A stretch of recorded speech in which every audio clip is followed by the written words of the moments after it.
ایسے بہت سے کیس ہیں, میں چونکہ کیریکٹر چینج کر دیتا ہوں تاکہ جس کا واقعہ ہے وہ نہ سمجھے کہ میرے بارے میں بات ہو رہی ہے. اور ایک واقعہ ہو تو آدمی کہے بھی نا, ایسے تو بہت سارے واقعات ہیں, آتے رہتے ہیں. خواتین کیا کرتی ہیں, میاں بیوی میں جب علیحدگی ہوئی نا تو بچہ شوہر کو حوالے نہیں کرتی, وہی جیسے کورٹ میں 18 سال تک میرے پاس ترسا ترسا کے بچے کو باپ سے ملاتی ہیں. پھر جب بعد میں فیوچر میں بچوں پہ مسائل آتے ہیں نا, جیسے بیٹی ہے طلاق ہو گئی, اس کو مسائل آ گئے, تو پھر کون یاد آتا ہے؟ باپ. چند دن پہلے ایسے ہی میرے پاس کیس آیا, خاتون کہتی ہے میری بیٹی بڑی ہوئی تھی, شادی کر دی, طلاق ہو گئی, اس کی ایک چھوٹی بچی تھی, ہم نے رکھ لی, ہم نے کہا اس کے شوہر کے حوالے نہیں کریں گے. اب فائنینشلی بڑے مسائل آ رہے ہیں, بچی بڑی ہو گئی, 24-25 سال کی ہو گئی بچی. اب خاتون کہتی ہے میں اپنی جائیداد اس نواسی کے نام کرنا چاہتی ہوں, تو میرے دوسرے خاندان والے اور خاندان میں کوئی بچی کو رکھنے کے لیے تیار نہیں ہے. میں نے کہا آپ اس کے باپ کے حوالے کرو. کہنے باپ نہیں لے رہا. کہہ رہے جب بچی تھی مجھے دی نہیں ہے بھائی, 24 سال اس کو مجھ سے دور رکھا, اور اب جب پیسے ختم ہو گئے ہیں اور مسائل کھڑے ہو گئے ہیں تو میرے حوالے کر رہے ہو آ کے. میں نے کہا یہ آپ نے کتنی بڑی غلطی کی, آپ کو بچپن میں ہی باپ کے حوالے کر دینا چاہیے تھا اس کو. باپ جس طرح سایہ بنتا ہے اولاد کے لیے, ماں تو کسی اور گھر میں جاتی ہے نا شادی کر کے, اس کی ماں نے بھی تو شادی کر کے, سوتیلا باپ تھوڑی اس طرح سے سپورٹ کرے گا اس کو. بلکہ آج کل ٹھڑک کا دور ہے, سوتیلے باپ سے تو عزت کی حفاظت رہ جائے غنیمت ہے.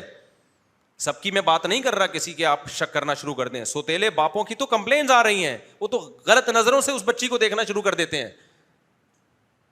جس کے شخص کے بارے میں یہ اعتماد نہیں ہے کہ پتہ نہیں گندی نظر سے دیکھے گا, اس پر آپ اس کو اس کا سرپرست بنائیں گے کیا؟ سارے ایسے نہیں ہوتے, اللہ کا شکر ہے نیک لوگ بھی ہوتے ہیں, لیکن یہ دور شہوت پرستی کا دور ہے, اس میں کیسے اعتماد ہوگا؟ لیکن نہیں, اس وقت عورت بڑی فنٹر بنتی ہے, نہیں جی بچے تو میں رکھوں گی, میں اس کو میں خود پالوں گی. بعد میں مسائل کھڑے ہوتے ہیں, اس کے بعد وہ نہ ادھر کا نہ ادھر کا. اس لیے اسلام نے حکم دیا ہے کہ عورت کہیں بھی شادی کرتی ہے, بچہ فوراً کس کے حوالے کرے گی؟ وہ باپ کے حوالے, اس میں بچے کا فائدہ ہے.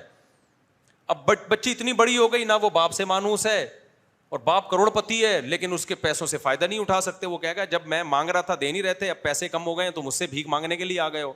یہ ایک کیس نہیں ہے, ایک کیس نہیں ہے, 20 کیسز ہیں. تو اس لیے بچوں کو باپ سے دور نہ کیا جائے. باپ, اور میں نے دیکھا ہے باپ کے حوالے کر دو گے نا, وہ ماں سے ملنے دے گا, وہ ماں کے پاس رات بھی گزارنے دے گا, لیکن ماں حوالے کرو گے تو وہ باپ سے چھین لیتی ہے. ساری نہیں چھینتی لیکن بہت کیسز آتے ہیں اس میں چھیننے کے, وہ نہیں دیتی پھر.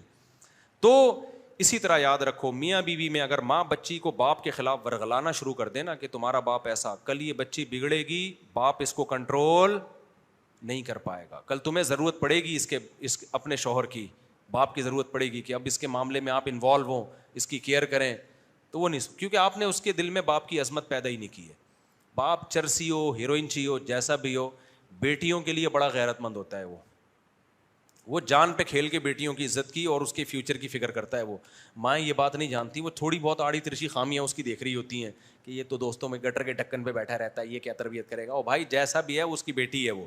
تو اس لیے اللہ کا واسطہ, جو خواتین بیان سن رہی ہیں, اپنی بچیوں کو, بیٹوں کو باپ کے خلاف نہ ورغلائیں. کل باپ کی عظمت ختم ہو گئی, یہ تمہارے ہاتھ سے بھی گئے. تو باپ کے روب تو تھا تو کنٹرول کر لیتا, وہ روب ختم, یہ کل تمہارے لیے بھی عذاب جان بن جائے گا. سمجھتے ہو گے نہیں سمجھتے ہو؟